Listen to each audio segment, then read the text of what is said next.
Because when you get really clear about the fact that you're one tied to another, and that there are people right now praying for the wisdom that you bring, you can get out of your own head and just show up, you know, perfectly imperfect, and it's going to be okay.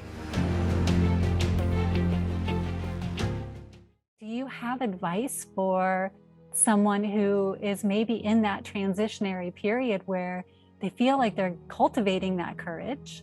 Maybe they are on that brink of desiring to connect within and connect with others and bring a business forward that they've not been able to do yet.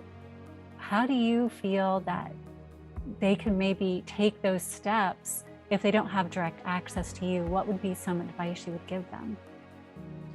So I have two pieces of advice, and it's the advice that I use in my own life, you know.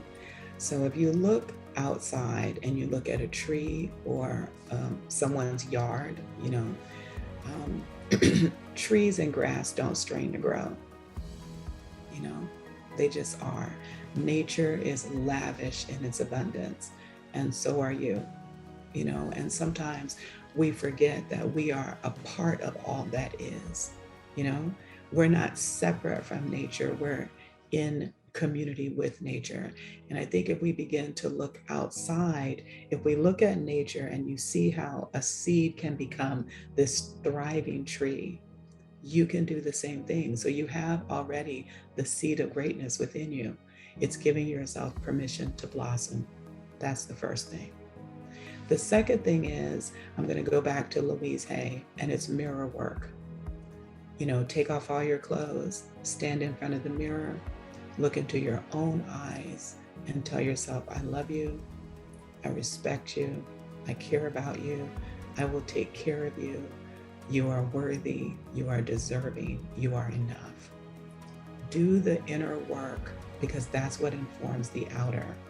Because when you get really clear about the fact that you're one tied to another, and that there are people right now praying for the wisdom that you bring, you can get out of your own head and just show up, perfectly imperfect, and it's going to be okay. Because there are people who are looking for you. A lot of people, they can't relate to perfection. It took me a long time to realize that, and I'm so grateful, for example, that the late Marion Woodman, who wrote that book, Coming Home to Myself, when she said, perfection rapes the soul, that hit me like a lightning bolt.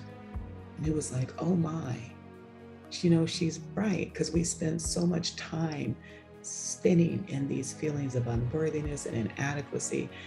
And the truth is, you are enough.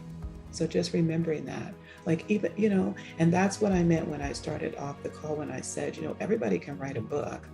Everybody can write a book because everybody has access to your book, but not everybody has access to you. So sometimes it's just a matter of journaling your thoughts down like I did, and then one day actually reading it and recognizing the power of your own words to uplift and inspire yourself may be the same words that will uplift and inspire another. That would be my best advice. Brilliant advice. Yeah, we do put a lot of pressure on ourselves for perfection. But you're right, there is, once you've attained that, there's nowhere to really go from there. So why do we seek that so strongly when we're in this amazing experience that being imperfect is kind of the point? Yes. And it's a lot of fun, actually. I find it a lot of fun. You know what's really, really funny? Just very quickly, I love Dave Chappelle. And years ago, he did this skit where he put some white lipstick on, and he was doing this skit about being in a school and singing nursery rhymes. And he was singing nursery rhymes, and I laughed until I started crying, and then it clicked. Dave Chappelle cannot sing, and neither can I. And it's okay if we can't do something, but we do it anyway, and we're not being made a fool of. You get people to laugh with you. So sometimes at my events, I sing in my horrible little voice, and people laugh, and I'm like, y'all see how bad I sound? Listen to yourselves, and it's okay. Just like lighten up and let life be an experiment in play and fun and giving and loving. And I think that when we begin to love all of ourselves, including all these things that we think are wrong with us, what you actually will discover is that the thing that you thought was wrong with you is actually the thing that will set you free. And that's where your most money will be made. Because I can't tell you how many people who told me that I'm so bossy and that I'm always thinking about, like, I'm the friend who's at the arena who's counting all the seats and who'll turn and say, Amber, there's like 30,000 seats in here and we all paid $295. And I'm pulling out my calculator, right? And I'm like, girl, you could get on the stage. And so people make fun of that.